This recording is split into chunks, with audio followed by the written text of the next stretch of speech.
Bien, comme on l'a dit il y a quelques instants, là, notre frère Andy, j'avais à cœur de continuer un petit peu notre série de réflexions autour de cette parole bien connue donc, du prophète Ésaïe qui était repris à propos de Jésus dans le Nouveau Testament. Un enfant nous est né, un fils nous est donné, le gouvernement reposera sur ses épaules. On lui donnera pour nom, alors, prodigieux conseiller, Dieu puissant, Père à jamais, maître de paix. En hébreu, en fait, le mot que j'ai traduit ici par prodigieux, parce que ça me semblait opportun, c'est Pelet Yahatz, et c'est traduit ici par prodigieux, donc conseiller. Prodigieux, ça donne l'idée de miracle quand même. Et on pourrait aussi bien sûr le traduire par admirable, conseiller, ou merveilleux, conseiller. Mais l'hébreu Pelet, donc qui est l'article, le qualificatif ici, il induit la notion de miracle. En fait, merveilleux, vous savez, quelqu'un qui fait des merveilles, c'est quelqu'un qui fait des miracles. Voyez. Or, quand on dit merveilleux conseiller, on pense plutôt merveilleux parce qu'il est beau, quoi. Hein, voyez, mais en fait, il est merveilleux parce qu'il est prodigieux, parce qu'il est capable de faire des miracles. Et donc c'était ça vraiment la pensée profonde. Et donc si on veut parler de Jésus comme prodigieux conseiller, c'est dans cette perspective un petit peu qu'on doit aborder cette expression. Il est un conseiller extraordinaire. C'est pas seulement un beau conseiller, hein, mais c'est aussi un conseiller très puissant en action, en force. Et c'est aussi l'idée prodigieux dans le sens de quelqu'un qui fait des actions difficiles à comprendre. Parce que c'est vrai que si Jésus fait des miracles, un miracle souvent, c'est parce qu'on ne le comprend pas. Ça échappe aux explications rationnelles. Et donc c'est aussi la même chose en ce qui concerne Jésus. Il a dit des choses que parfois on ne comprend pas tout de suite ou immédiatement. Et donc c'est toujours un peu dans cette perspective, vous voyez, de choses un peu extraordinaires qu'il peut être notre conseiller. Et tout ça donc pour introduire un peu le thème de ce matin. L'hébreu Yahatz introduit la notion de plan hein, en ce qui concerne le conseiller, donc, de but de dessein. Autrement dit, quand on parle de Jésus comme d'un conseiller, c'est parce qu'il a des projets pour nous. Parce qu'il peut vraiment nous aider à trouver notre voie dans ce bas monde en quelque sorte. Et comme beaucoup de jeunes à la fin des études secondaires, je voudrais parler quelques instants de moi. Voilà. Je trouvais que c'est un sujet très intéressant. Non, mais quand à prendre un exemple pour ne vexer personne, j'ai préféré parler de moi. Donc, quand j'ai terminé les études secondaires, comme beaucoup de jeunes, hein, j'étais pas vraiment autrement que les autres, je savais pas trop bien quoi faire et quelles études entreprendre, qu'est-ce que je vais faire dans ce vaste monde. Et donc, j'ai tout simplement été conseiller à un centre d'orientation professionnelle à Namur, comme j'étais namurois à l'époque, je suis devenu Attois. Enfin, à vous aussi, mais voilà. Et donc, compte tenu de ma personnalité, vous savez, on fait toutes sortes de tests, là, mon désintérêt pour le travail de bureau et ma passion pour les besoins du tiers-monde, on m'a conseillé des études d'ingénieur en agronomie tropicale. Voilà, donc Roger est parti pour des études d'ingénieur en agronomie tropicale. Études que j'ai terminées au moment où j'ai rencontré Françoise, qui nourrissait aussi le désir de partir en mission en Afrique, puisque c'était un peu dans cette perspective que je les ai terminées. Je dis que je les ai terminées parce qu'en cours de route, j'ai vraiment rencontré le Seigneur. Et disons, j'avais pensé alors, vers la fin de mes études, mettre cette capacité que j'allais avoir au service donc, de l'œuvre du Seigneur. Et Françoise avait la même perspective. Voilà un peu ce qui nous a rapprochés. Alors je passe sur les périspéties d'une année de fiançailles plutôt compliquée pour arriver à notre mariage, puis notre départ pour une nouvelle école normale que la mission pentecôtiste suédoise venait d'ouvrir au Burundi. Et comme les professeurs étaient plutôt suédois, ils cherchaient des professeurs francophones. Et donc j'ai été un peu engagé par une vieille missionnaire que j'avais rencontrée quand j'étais enfant. Parce que moi j'ai été à l'école du dimanche. Et donc, elle était tout contente de me retrouver une douzaine d'années plus tard. Et donc, elle nous a parlé de cette école qui allait s'ouvrir. Or, nous voilà partis au Burundi, je passe les étapes. Et lors d'un congé imprévu en France et en Belgique, Françoise et moi, on a pris conscience de l'indigence spirituelle de l'Europe qui nous a paru encore plus grande que l'indigence matérielle de l'Afrique qui avait un peu motivé notre vie jusqu'à ce moment-là.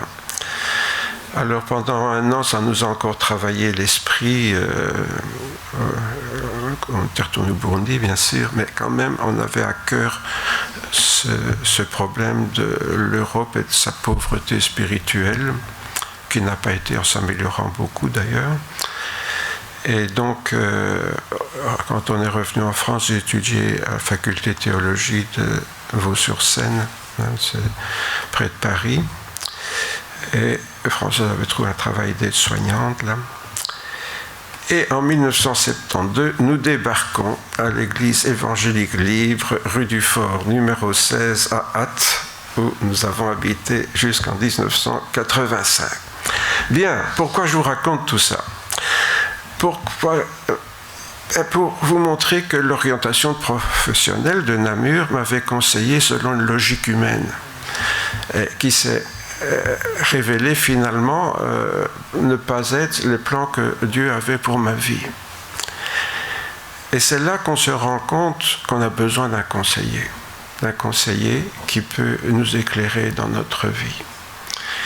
Un conseiller puissant, un conseiller qui puisse vraiment nous éclairer avec précision.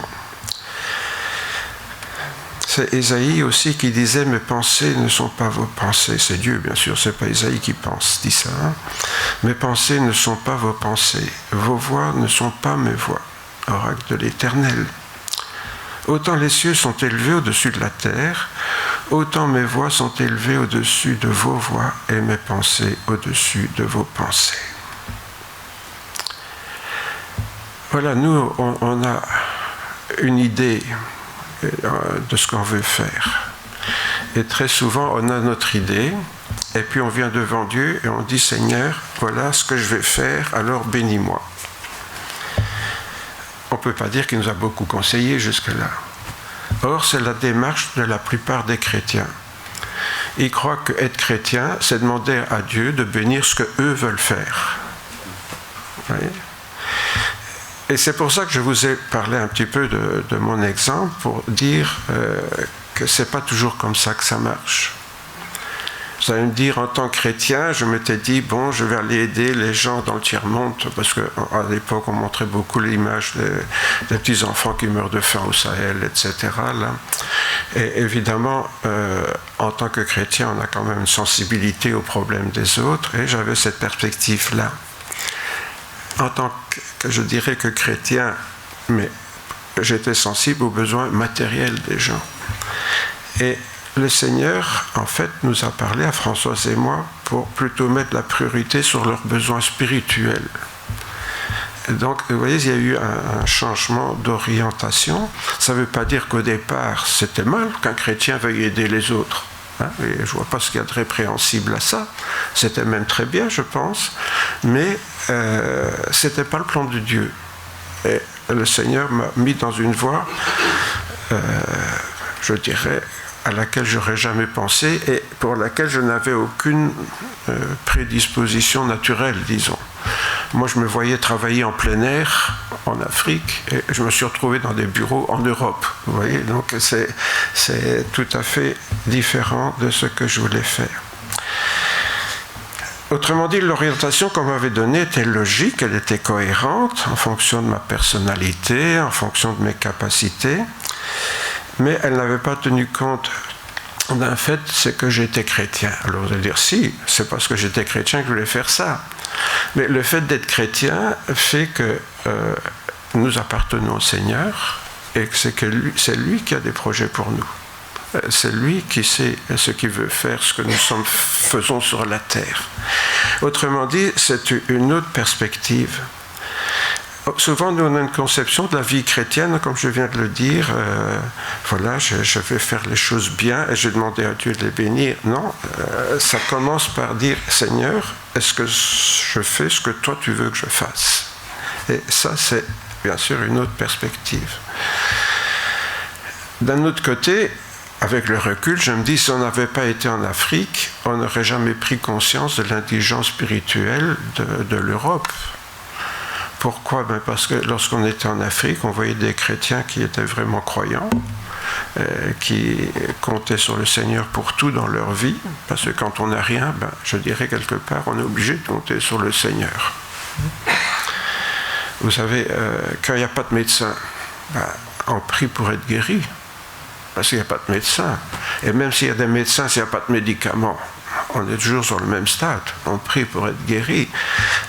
Si le Seigneur n'intervient pas, voilà, on meurt, c'est tout. C'est aussi simple que ça.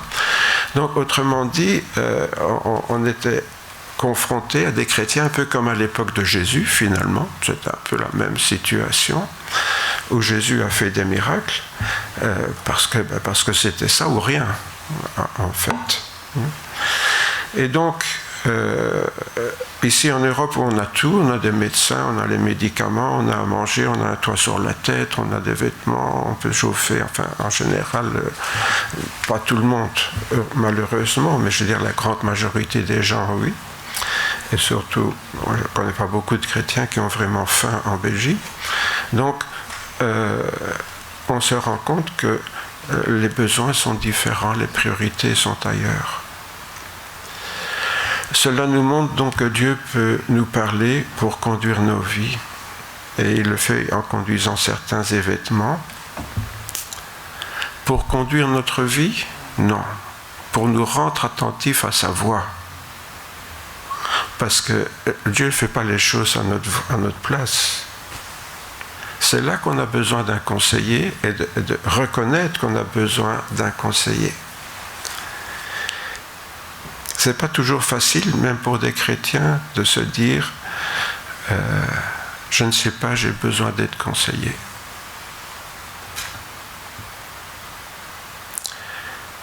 Le Seigneur essaye, je répète ça, le Seigneur, au travers des événements que nous traversons, c'est une manière de nous dire, est-ce que finalement tu écoutes ce que je voudrais te dire?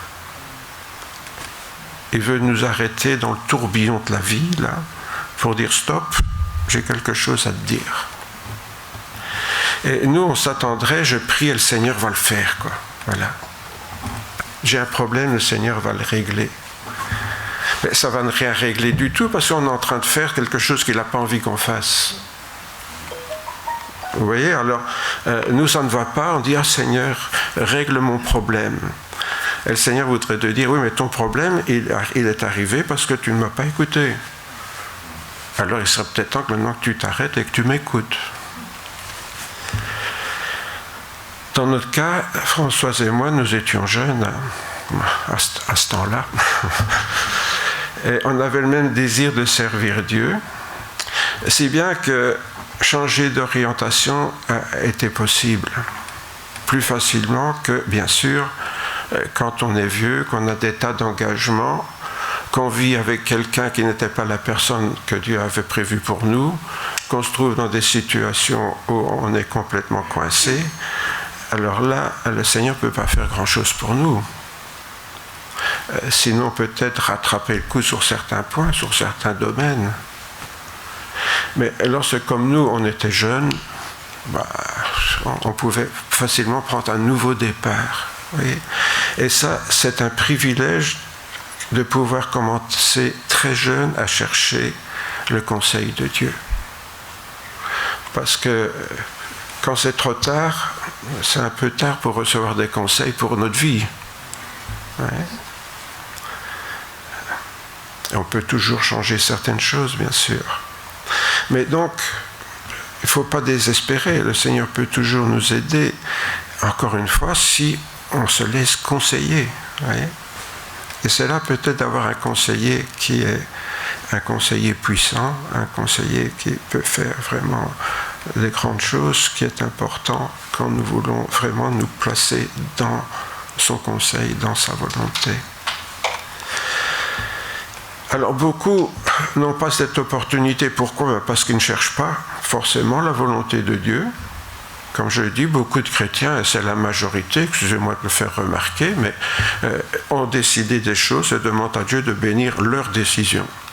Ça ne marche pas. Là, c'est sûr qu'on se plante. Et puis l'autre raison, bien sûr, comme je viens de dire, c'est qu'on est déjà trop engagé dans la vie pour faire marche arrière. Oui.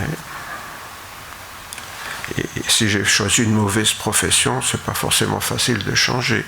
Si j'ai choisi une mauvaise personne pour me marier et avoir des enfants, ce n'est pas parce que je suis chrétien que tout d'un coup je lui dis « Ah, tu sais, normalement, si j'avais été chrétien, ce n'est pas toi que j'aurais épousé, donc on divorce. Hein » Non, ça, c'est pas comme ça que ça se passe.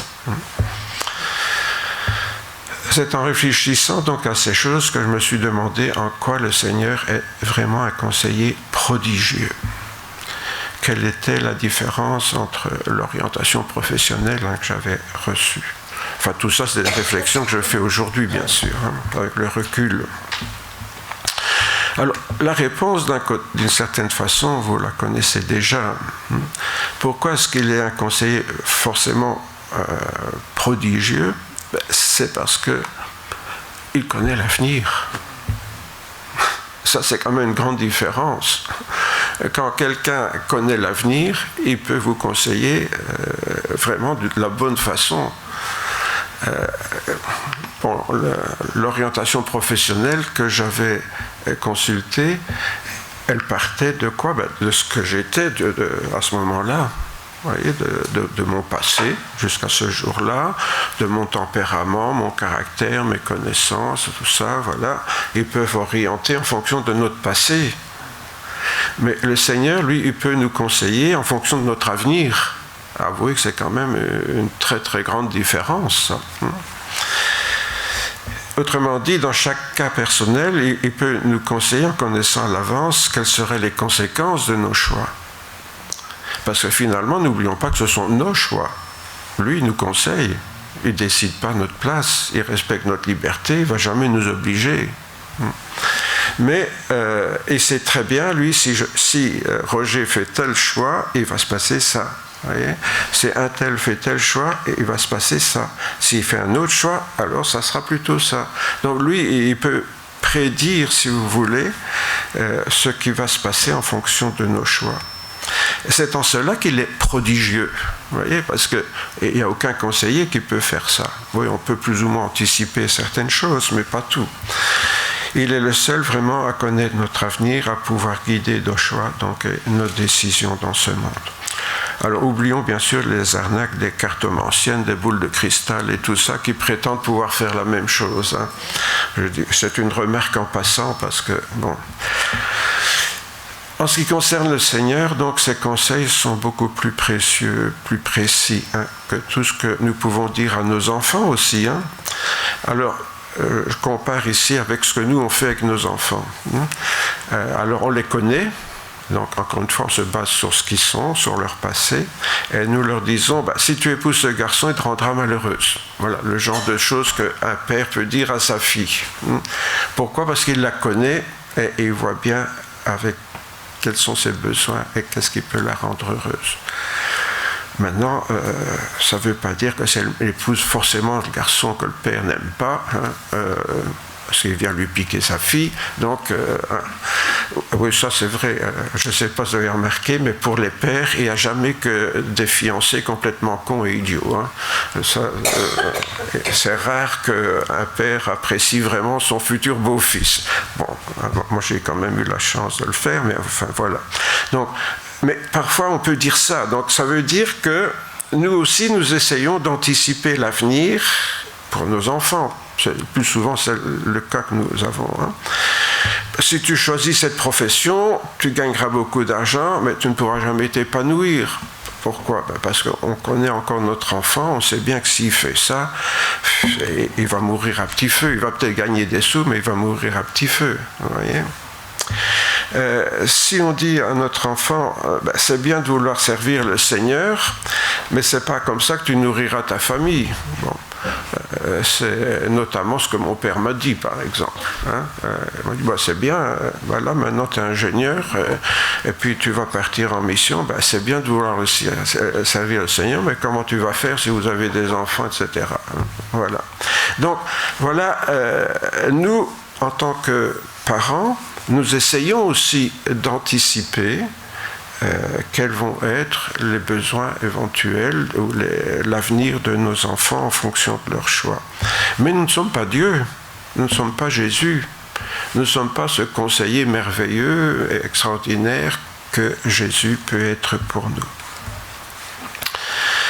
Alors, c'est sûr que nous vivons actuellement dans une période d'incertitude.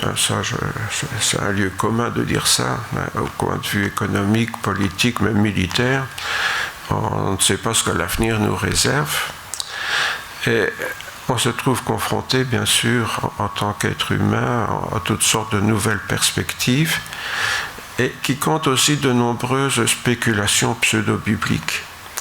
Vous savez, dans ce genre de période d'incertitude, il y a toujours plein de gens qui ont des révélations. C'est formidable. Le problème, c'est qu'ils n'ont pas tous les mêmes révélations. Alors, on ne sait pas très bien qui choisir. Vous voyez, mais enfin, c'est assez fréquent dans toutes les périodes de l'histoire où il y a eu des troubles. Il y a eu des gens qui avaient des révélations divines comme ça. Alors, dans nos milieux évangéliques, bien sûr, pour être crédible, il faut que cette révélation divine repose sur un verset biblique. Là, pas de problème, il y a le choix, donc c'est bien. Et il y a toujours un verset biblique qui va venir approuver l'ânerie qu'on est en train de prononcer, donc c'est bien, vous voyez. Donc, on se trouve, nous autres, globalement, aujourd'hui, dans une situation un peu comme ça. Je dirais pas seulement nos enfants pour leur avenir, mais nous tous, on ne sait pas ce qui nous attend. Et sur le plan chrétien, on se trouve avec des tas de pseudo-prophètes qui nous disent, voilà ce qui va se passer, il y a ceci qui va arriver, puis ceci, cela. Bon. Ça, je l'entends depuis que je suis gamin dans nos églises. Et ils se sont tous plantés, mais bon, je ne crois pas beaucoup à ceux d'aujourd'hui pour ça. Beaucoup de chrétiens, ils voient l'annonce du prochain retour du Seigneur. Bon, pourquoi pas, et ça les encourage à mener une vie plus simple. Pourquoi ? Parce que pour être prêt à accueillir le Seigneur quand il reviendra, vaut mieux être droit dans ses bottes. Donc, on va quand même essayer de corriger un peu certaines choses dans notre vie. Comme ça, quand Jésus viendra, on est sûr qu'on va monter avec lui dans les nuages. Donc, c'est parfait. Donc, voilà, c'est bien. C'est bien jusque-là, pourquoi pas, c'est toujours bien de veiller à notre sainteté. C'est une bonne chose, mais cela ne résout pas forcément les décisions à prendre à court terme. Parce que notre vie, elle est quoi ? C'est maintenant qu'il faut faire des choix, souvent. Alors, il y a des choix importants et il y a des choix moins importants. Qu'est-ce que je vais faire à manger ce midi ? Demande Françoise. C'est un choix, mais ce n'est pas vraiment vital, vous voyez ? Je lui dis, si tu n'as rien prévu, une tartine, c'est bien aussi, quoi. Bon. Mais, pas tous les jours quand même. Mais, voilà. Mais disons, il y a des choix qui sont, tout à fait secondaires. Bon. Acheter une nouvelle voiture, là, il faut quand même regarder son compte en banque, ça devient un peu plus sérieux.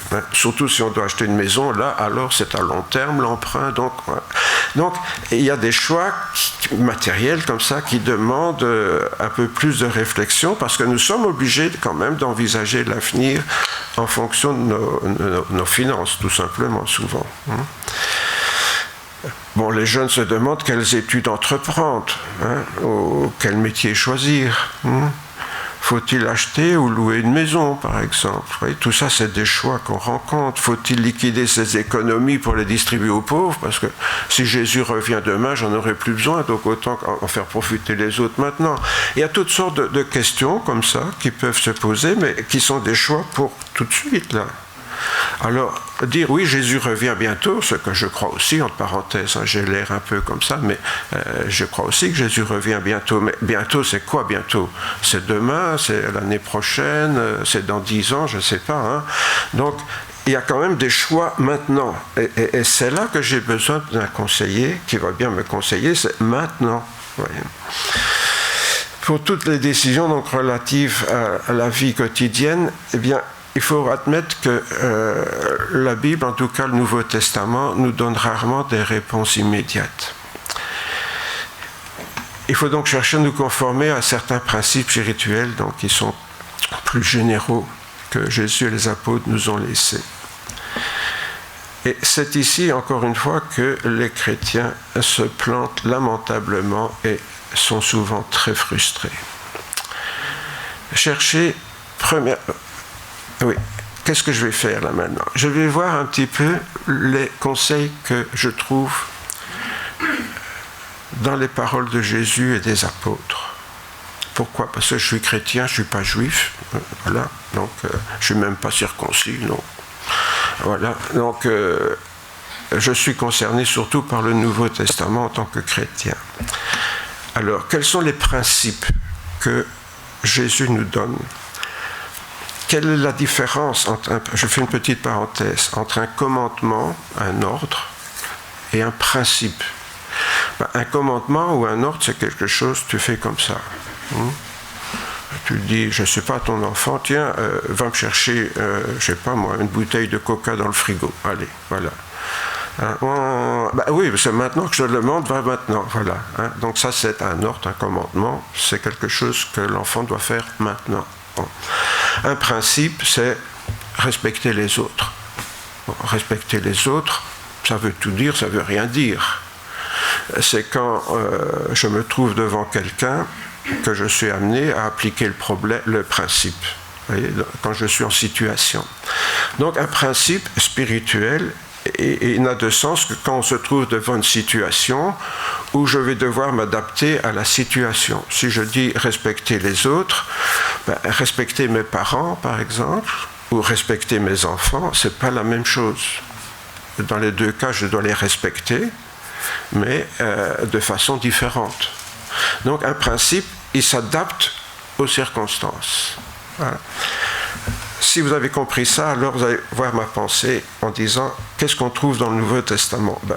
Dans le Nouveau Testament, on ne trouve que des principes. Je ne sais pas si vous avez déjà remarqué ça. Il n'y a pas de commandement dans le Nouveau Testament. Zut alors.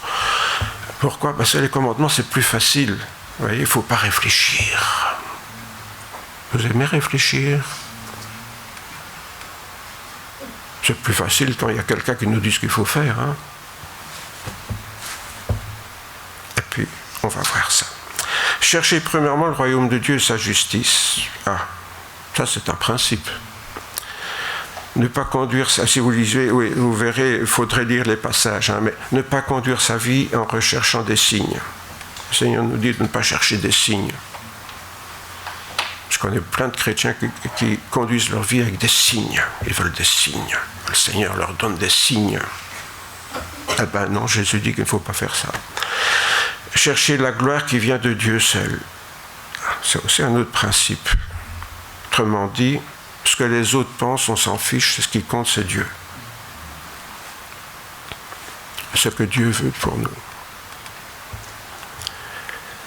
Ne pas chercher Jésus pour voir des miracles. Oh, beaucoup de chrétiens, c'est ce qu'ils font, non? Ce qui les intéresse avec Jésus, c'est de voir des miracles. Et surtout qu'ils fassent des miracles en leur faveur. Ne pas chercher la justification dans la loi. Ah, j'ai fait ce que la Bible dit. Voilà. Donc, je suis tranquille. Je fais ce que la Bible dit. Donc. Et oui, je ne sais pas, tout d'un coup, j'ai l'impression qu'il n'y a plus de micro. Non, ça, François, ça... Ah bon, voilà. Donc, ne pas chercher la justification dans la loi, donc ne pas chercher à dire, j'ai obéi, donc c'est bon. Chercher les choses d'en haut. Ah, chercher les choses d'en haut. Les choses qui plaisent à Dieu. Et pas forcément les choses que j'aime ici-bas. Recherchez ce qui est bien devant tous les hommes. De faire ce qui est correct aux yeux de tout le monde. Parce que c'est très bien dire je me fiche de l'opinion des autres, mais ce n'est pas une raison pour faire n'importe quoi. Et vous aurez remarqué que les gens qui ne sont pas chrétiens, ils sont attentifs à notre manière de vivre, comment nous nous comportons. Et il y a un problème là où je vois Hamid qui s'agite.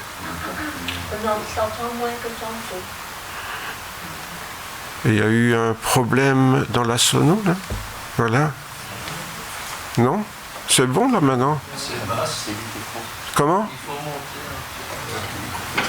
Voilà. Ou alors il y a un problème ici. Voilà. C'est bon là comme ça? Ok. Eh ben, alléluia. Vous voyez, nous recherchons ce qui est bien pour tous les hommes, et même les femmes. Oui. Que le son soit bien réglé. Bien, merci. Recherchons ce qui contribue à la paix et à l'édification mutuelle. Vous savez, il y a des chrétiens qui sont toujours prêts à se battre contre le monde entier au nom de l'évangile ou de je ne sais quel principe spirituel. Rechercher l'amour et aspirer aussi aux dons spirituels. Ah, ça c'est bien ça, rechercher les choses d'en haut. Hein. Voilà. Rechercher l'amour, l'amour agapé, hein. Pas forcément l'amour de ma vie, qui va me rendre heureux. Bon. Rechercher la justice, la piété, la foi, l'amour, la patience, la douceur. Waouh. Qui recherche ça? Vous cherchez ça, vous? Que celui qui cherche ça lève la main. Rechercher la justice, la piété, la foi, l'amour, la patience, la douceur, les dons spirituels. Rechercher la justice, la foi, l'amour, la paix. Ah, là, l'apôtre Paul, il insiste. Hein. Rechercher la paix avec tous. Avec tous, d'accord, mais avec ma voisine, pas obligé. Hein. Voilà. Et la sanctification. Ça, c'est bien de chercher la sanctification. D'être séparé du monde. C'est ça la sanctification, hein, d'être séparé du monde. Donc pour ce qui concerne notre vie spirituelle, ce sont donc ces principes spirituels que Jésus et les apôtres nous ont laissés.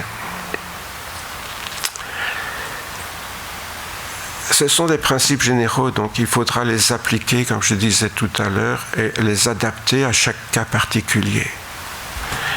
Dans le Nouveau Testament, je ne sais pas si vous avez remarqué, mais il n'y a pratiquement pas de directives précises. Il n'y a pas comme dans l'Ancien Testament des lois. Tu peux pas, tu dois pas. Dans l'Ancien Testament, c'est ça tout le temps. Dans le Nouveau Testament, pouf, ça disparaît ça. Est-ce que vous avez déjà remarqué ça, mes frères et sœurs? Parce que si vous n'avez pas remarqué ça, vous n'avez rien compris. Hein? Excusez-moi de le dire, mais c'est fondamental. C'est quoi qui est fondamental? C'est que dans l'Ancien Testament, les croyants étaient irresponsables, comme des enfants en bas âge. Est-ce qu'un enfant de moins de 12 ans est responsable de ses actes? Non. C'est vous qui êtes responsable de ses actes en tant que parent. Lui, il est irresponsable. Donc un enfant, on donne des ordres, mais on ne s'attend pas à lui demander des choses où il est très responsable. Bien sûr, on va l'habituer à être de plus en plus responsable, mais en principe, il n'est pas responsable. Dans l'Ancien Testament, c'est l'enfant spirituel. Quand vous lisez comment vivaient les Hébreux, avec des lois, des règlements, comme on fait avec des enfants irresponsables. Autrement dit, nous devenons responsables, dans le Nouveau Testament, de la manière de gérer notre vie quotidienne, au lieu de nous contenter d'obéir sans conviction à ce que nous trouvons dans l'Ancien Testament. Qui déresponsabilise. Pourquoi? Parce que Jésus ne nous demande pas d'être des petits soldats qui obéissent aux ordres. Au garde à vous, le petit doigt sur la couture du pantalon. Oui, Seigneur, bien Seigneur, à tes ordres, Seigneur, comme tu veux, Seigneur. C'est pas ça que Jésus veut. Il veut des gens responsables. Vous connaissez ce que était la défense des SS nazis au procès de Nuremberg. Ils avaient toujours le même argument. Moi, j'ai fait qu'obéir aux ordres. Vous voyez pourquoi obéir aux ordres, ça rend irresponsable. J'ai fait qu'obéir aux ordres. Moi, je ne suis pas responsable. Je l'ai fait, d'accord, mais je ne suis pas responsable. Ça, c'est l'Ancien Testament, mes frères et sœurs. Tu obéis ou tu n'obéis pas. Tu obéis, tu es béni. Tu n'obéis pas, tu es puni. Voilà, c'est comme ça.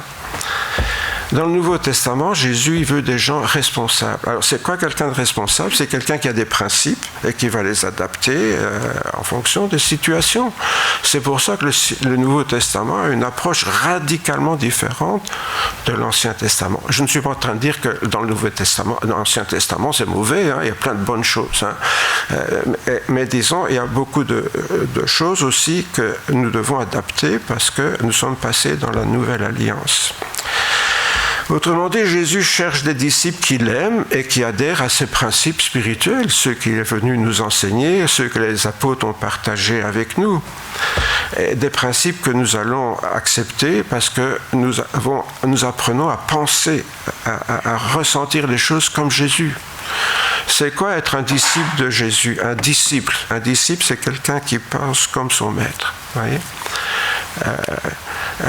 On voit ça dans le bouddhisme, par exemple, où souvent les disciples suivent un maître, un peu comme les disciples faisaient avec Jésus sur la terre.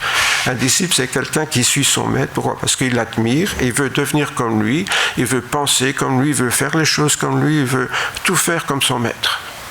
Parce qu'il adhère complètement. Il s'identifie à son maître et il veut être comme lui. Autrement dit, c'est ça, être chrétien.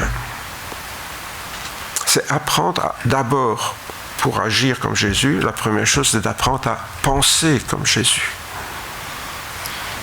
Apprendre à penser comme Jésus. Pas seulement comme dans l'Ancien Testament, Dieu dit ça, il faut le faire. Voilà. Je ne comprends pas, ça ne fait rien, je ne le fais pas. Voilà. Hein? Non, Dieu obligé dans l'Ancien Testament, c'est les croyants à faire comme il dit. Il ne demandait qu'une chose, c'est l'obéissance. Dans la Nouvelle Alliance, ce que Jésus attend de nous, c'est qu'on pense comme lui. C'est plus du tout la même chose, ça. Pourquoi? Parce que quand on va le faire, c'est parce qu'on est convaincu. Parce qu'on partage la même opinion que Jésus, donc on sent dans notre cœur, oui, c'est ça que je vais faire, parce que c'est comme ça que Jésus le ressent, le veut et le désire.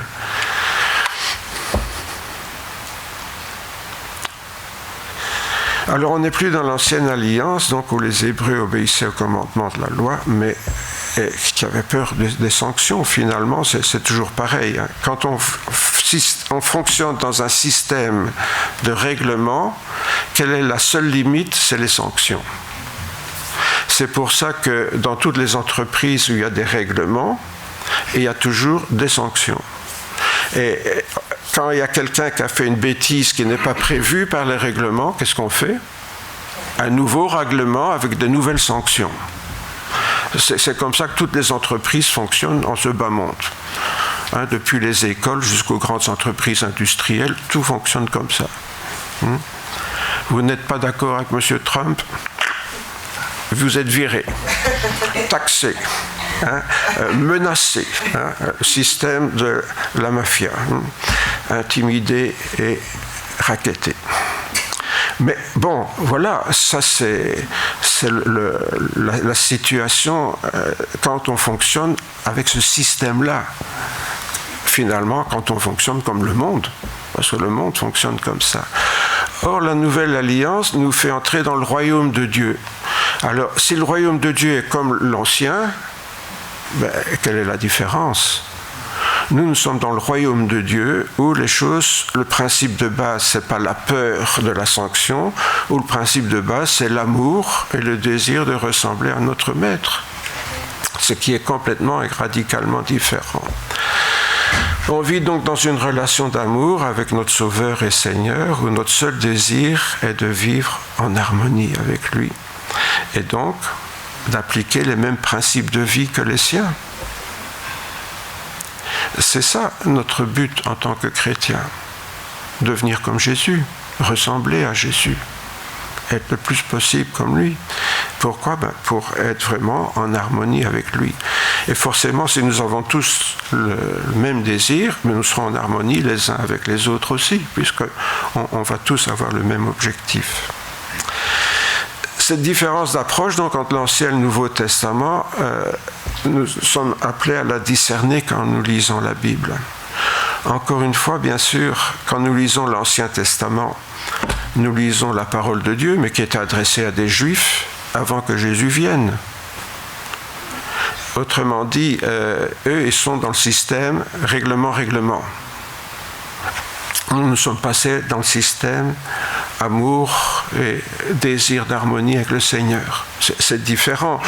Alors, bien sûr, il y a plein de choses qui sont intéressantes dans l'Ancien Testament.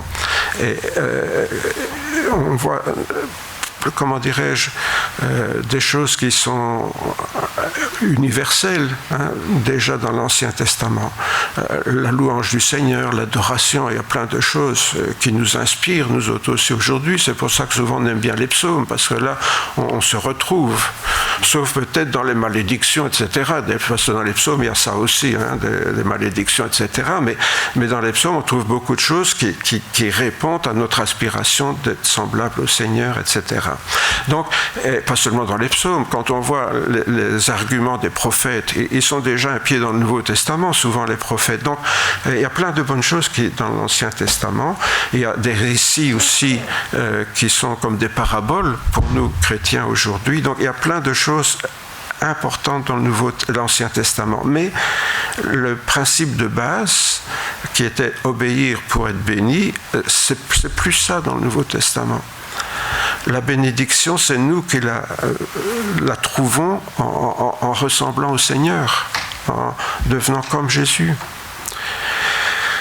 Alors, si nous la lisons, la Bible, eh bien, vous lisez la Bible ?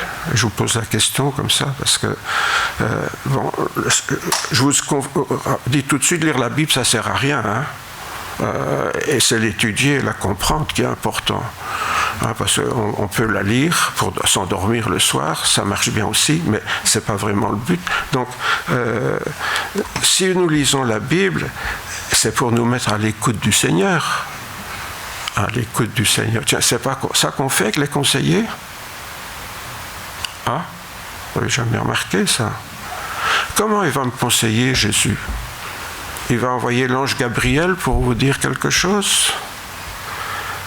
Je vous assure, si vous attendez ça, ça risque de ne pas se passer, vous serez déçus. Comment il nous conseille, Jésus ? À travers de sa parole.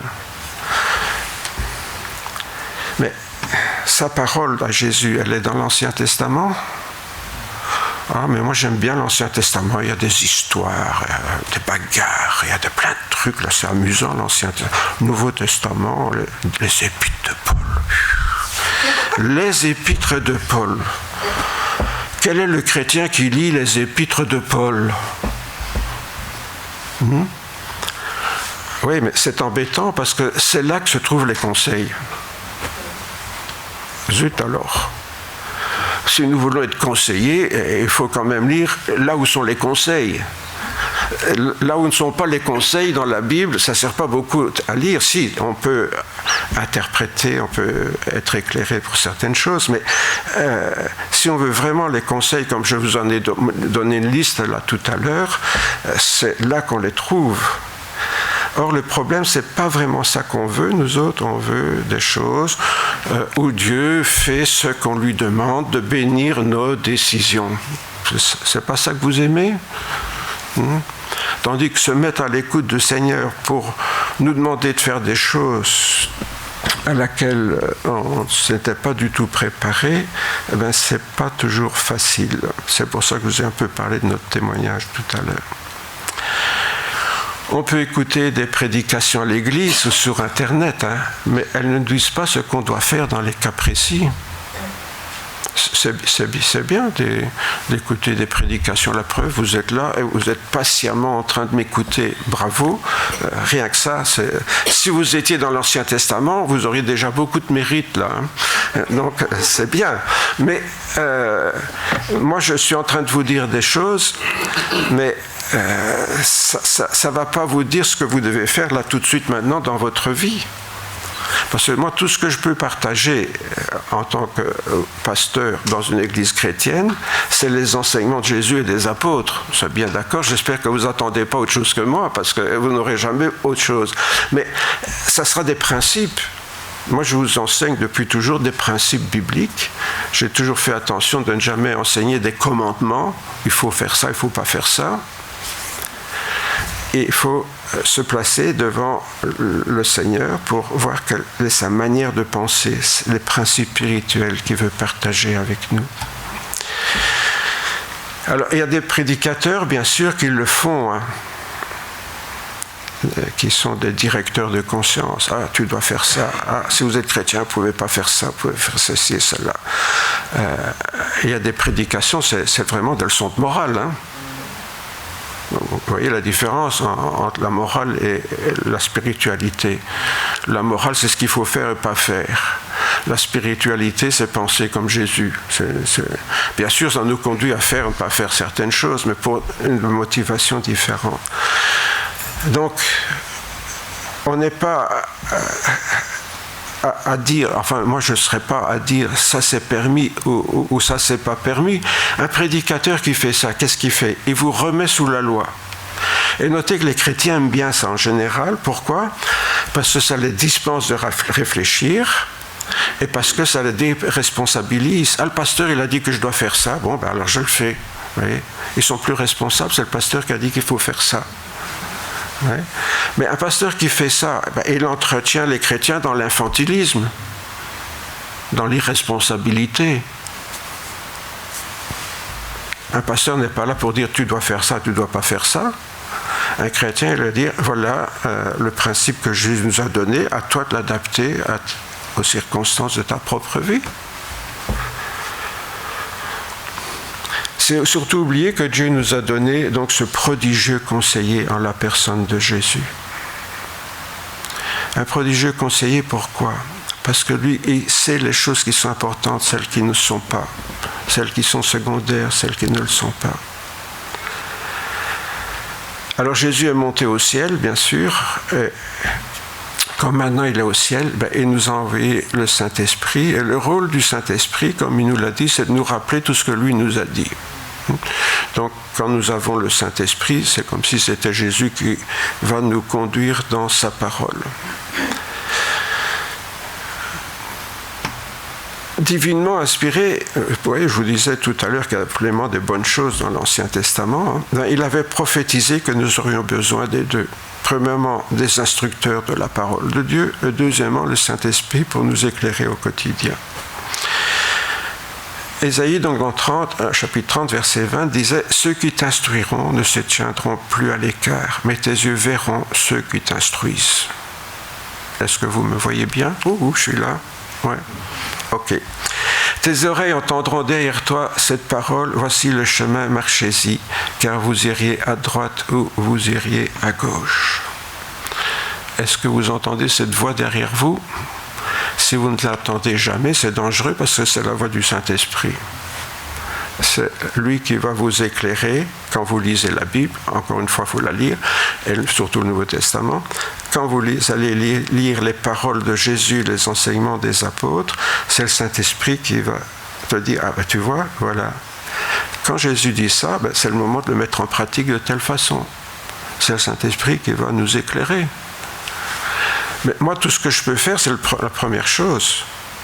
Moi, je suis devant vous, je vous enseigne les principes spirituels, je ne suis pas le Saint-Esprit. Le Saint-Esprit, c'est lui qui va vous éclairer concrètement dans les situations pratiques. Pourquoi? Pour vous éviter d'aller à droite ou à gauche, pour vous conduire dans le conseil de Dieu, dans le conseil de Jésus. Alors, si on lit la Bible dans cette double perspective, bien sûr, il faut être sensible à la voix du Saint-Esprit. Et pour cela, il faut avoir du discernement. Le Saint-Esprit, c'est ça qui va nous aider à voir, c'est le discernement. Comment appliquer concrètement les principes que Jésus nous a laissés. C'est là que nous avons particulièrement besoin de notre prodigieux conseiller, bien sûr. Alors, pourquoi j'ai pris cette image tout à l'heure? Parce qu'elle m'avait bien plu. Et parce qu'on voit tous les apôtres qui sont attentifs à la parole de Jésus. Bien sûr, c'est la Sainte Seine. Hein. Mais l'image ici, je trouvais, elle parle parce qu'on voit tous les apôtres qui sont scotchés sur Jésus pour écouter ses paroles.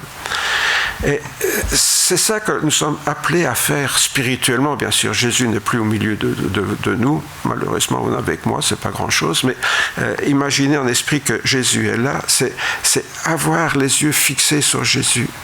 Vous savez, il y a des cantiques qu'on chante, mais parfois on ne réalise pas vraiment ce qu'on veut dire. À l'écoute du Seigneur, les yeux fixés sur le Seigneur. C'est ça, c'est pour écouter ses conseils. Le prodigieux conseiller qui est là. Car sans lui, on risque bien de se planter lamentablement dans notre vie. Et comme on n'en a qu'une, quant à faire, vaudrait mieux la réussir.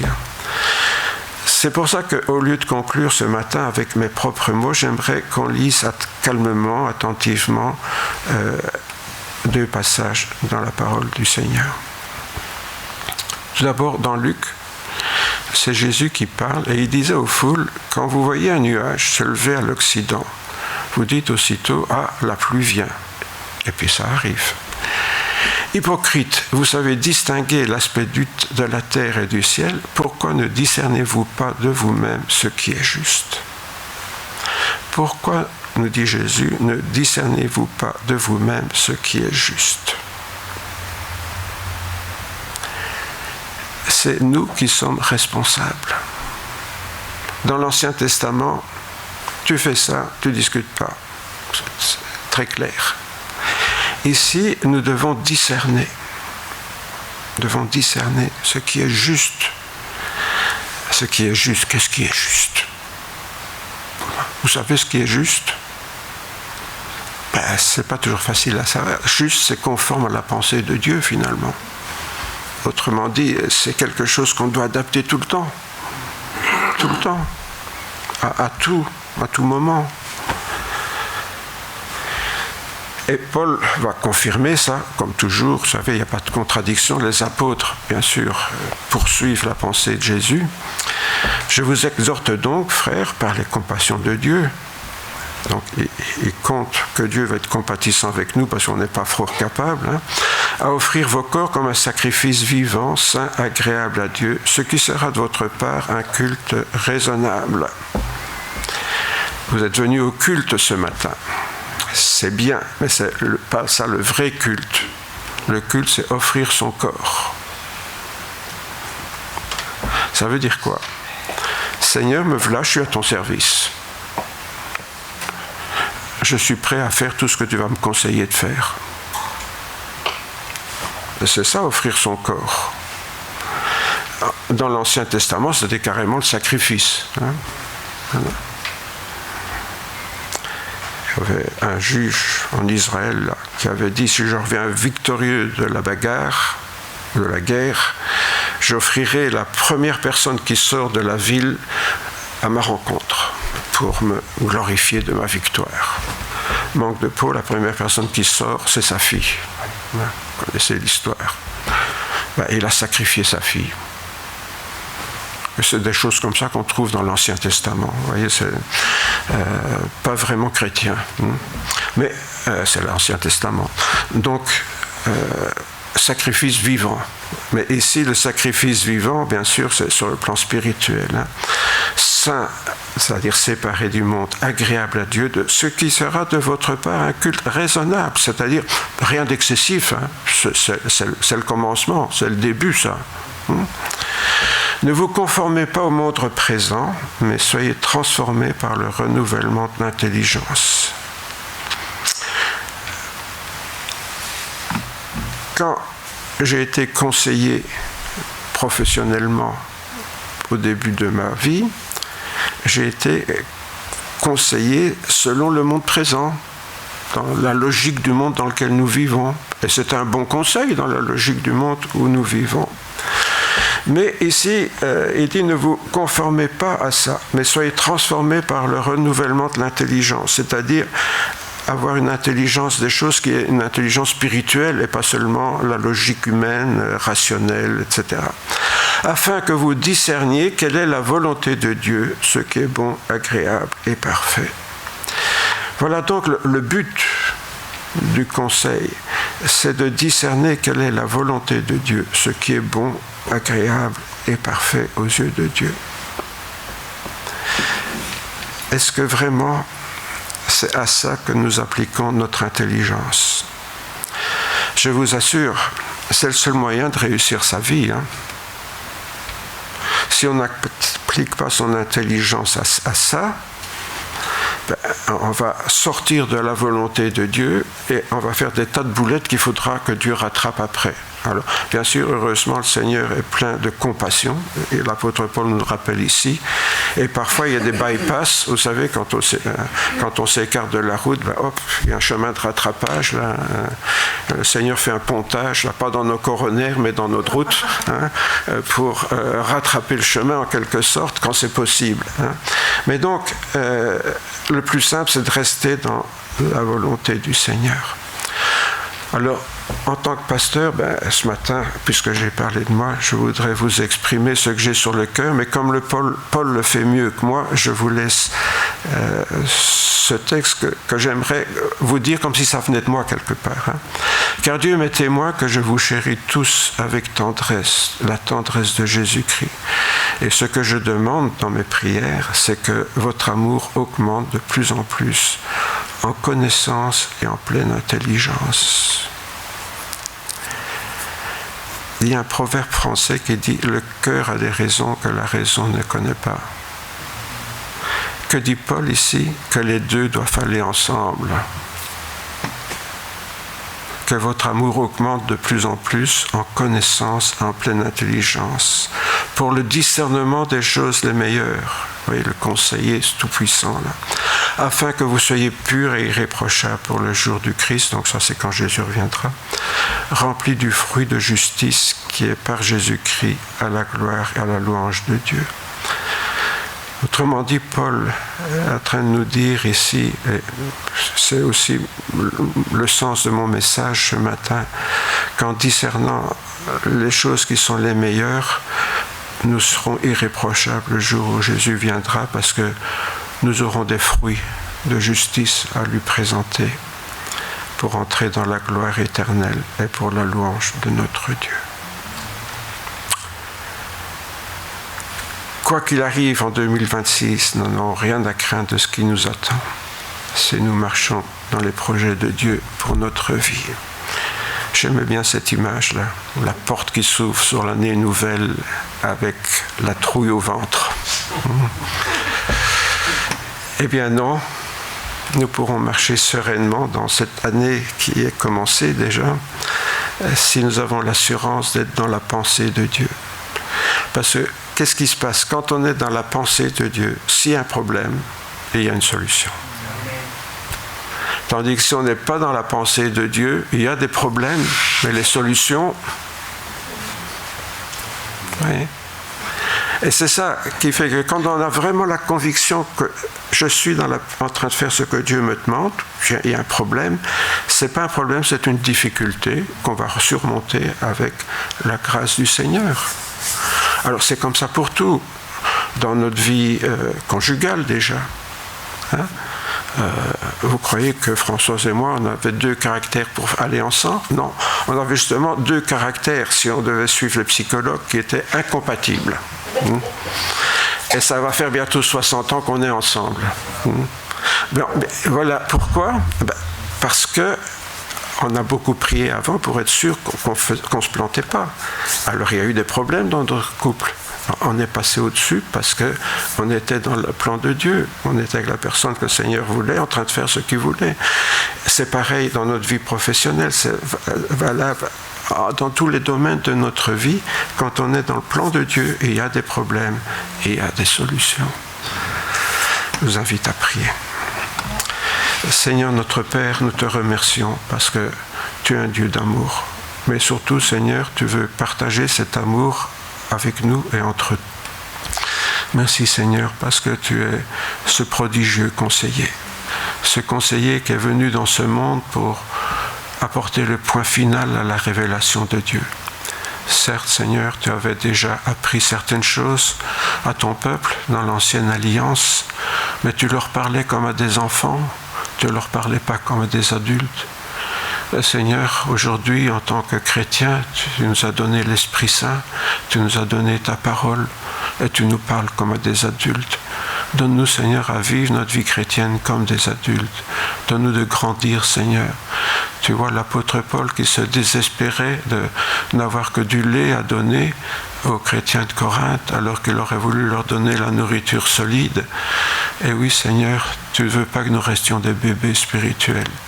Tu ne veux pas que nous restions des enfants spirituels. Ta volonté, Seigneur, c'est que nous apprenions à écouter tes conseils, parce que toi, Seigneur, tu sais ce qui est bien et qui est bon pour notre vie.